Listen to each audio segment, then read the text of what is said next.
ফিলিস্তিনের জমিনের মধ্যে তাকাইয়া দেখো, মায়ের সামনে সন্তানকে জবাই করা হয়, সন্তানের সামনে মাকে হত্যা করা হয়। রে যুবক, পানি পানি বলে চিৎকার দেয়, পানি নাই, চিকিৎসা নাই, কোনো খানার আয়োজন নাই।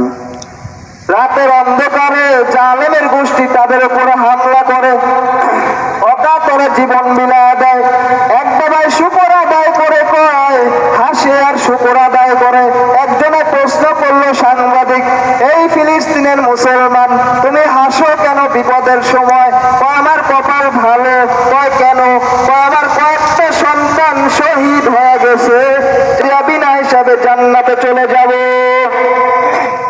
ওরে নবীর উম্মতের দল, তুমি যদি নেতার জন্য জীবন দিতে পারো, তুমি যদি দলের জন্য জীবন দিতে পারো, যারা আমার মাওলানা আশিক, যারা আমার মদিনাওয়ালা নবীর আশিক, ওরা কেন নবীর জন্য জীবন দিবে না?